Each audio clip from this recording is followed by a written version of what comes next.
अस्सलामुअलैकुम, welcome to my YouTube channel. आज मैं जब एकेडमी से निकला, भूख बहुत ज़्यादा लगी हुई थी। शाम के 7 बज रहे थे। मैंने सोचा क्यों ना कुछ खा लिया जाए। मैं चलता गया और ये देखें हमारा शहर कितना जगमग कर रहा है। भूरे वाला शहर है हमारा। देखें ये हर तरफ खुशी का समा लग रहा है। ऐसे ही मैं चलता चलता पहुंचता हूँ एक रेडी वाले के पास, जो कि फ्राई लगा के बैठा हुआ था। उसकी फ्राइज़ बहुत ही कमाल की थी, मैंने सुना था। जब जैसे ही मैं उधर पहुंचा तो मैंने सोचा कि इसे खा लेते हैं। पैसे भी बहुत कम थे, लेकिन खाने का इरादा पक्का था। मैंने कहा पैसे तो आने जाने वाली चीज़ है, क्यों ना कुछ खा लिया जाए।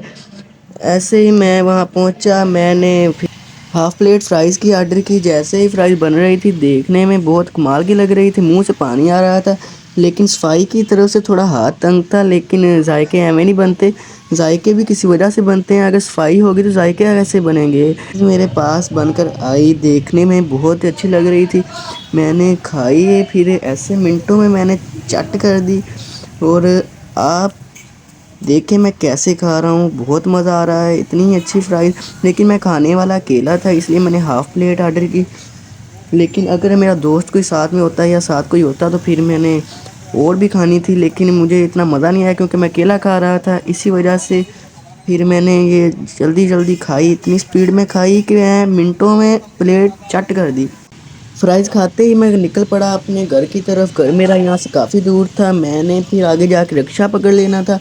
पाकिस्तान में रिक्शे की सवारी तो बहुत कमाल की है, क्योंकि उसकी आवाज़ बहुत ही अच्छी लगती है। जैसे ही मैं पहुंचा रिक्शे पर, रिक्शे वाला कह रहा था ऐसे तो हम नहीं जाएंगे क्योंकि रिक्शा भर जाएगा, फिर ही चलेंगे। क्योंकि मेरे पास भी इतने पैसे नहीं थे कि मैं रिक्शा स्पेशल करवाऊँ।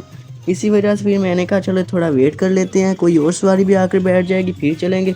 जैसे ही 4 सवारियां और बैठ गई, रिक्शे वाला अभी भी देख रहा था कि शायद कोई सवारी मिल जाए। अभी भी पाकिस्तान में ये ऐसा निज़ाम बहुत बुरा है। कहते हैं कि बस भी हो, रिक्शा जो भी हो, चाहे मोटरसाइकिल भी हो, भर के चलाएं, क्योंकि उनमें होता है हमें ज़्यादा से ज़्यादा पैसे बच रहे हैं। रिक्शे में गाने लगे हुए थे ऊंची आवाज़ में। मुझे नहीं पता ये गाने किसने गाए हुए हैं और किस ज़ुबान में थे, क्योंकि पंजाबी में तो बिल्कुल ये गाना नहीं था, क्योंकि पंजाबी थोड़ी डिफरेंट है इस ज़ुबान से। अगर आपको पता है तो कमेंट सेक्शन में ज़रूर बताइएगा। जैसे ही रिक्शा चलना स्टार्ट हुआ, वहाँ तो बच्चे खड़े थे, उन्होंने इशारा किया रिक्शे वाले को। रिक्शे वाले ने रिक्शा रोका। वो कह रहे थे हमारे पास पैसे तो नहीं है, लेकिन हमें आप हमारे घर तक ले जाएं, क्योंकि वो देखने से भी गरीब लग रहे थे। रिक्शा वाला बहुत जल्दी मान गया और उन्हें बैठने के लिए कहा। वो दोनों रिक्शे के ऊपर बैठ गए। रिक्शा ऐसे लद गया था जैसे नमक से लदा हुआ हो गधा।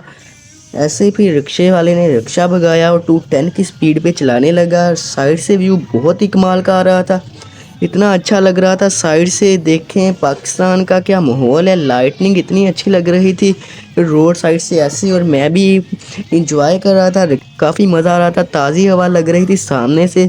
रिक्शे से मैं उतर गया। रिक्शे वाले ने मुझे गली से थोड़ा साइड पे उतार दिया। अब घर मैंने चल के जाना था, घर भी पास ही था। अब घर पहुंचते ही मैंने दरवाज़ा खोला। दरवाज़ा खोलते ही मैंने सबसे पहले अपना बैग उतारा और ऐसे फेंक दिया जैसे कि ये मेरे काम का ही नहीं है। ऐसे फेंक दिया, देखे कैसे पड़ा है। अब ऐसे मैंने बैग उठा के फेंका। अब हम करते हैं इस व्लॉग की एंडिंग, क्योंकि मैं बहुत ज़्यादा थक चुका था। मिलते हैं अपने नेक्स्ट अच्छे से व्लॉग में, तब तक के लिए अल्लाह हाफिज़। अगर पसंद आया हो तो एक अच्छा सा कमेंट्स करना ना भूलिएगा और लाइक ज़रूर कीजिएगा। अल्लाह हाफिज़। ये सारे प्यारों को जानी का सलाम है? समूह बड़ी बात टिश्कियाँ टिश्कियाँ टिश्कियाँ। मैं क्या करूं? लेना चाहिए थे का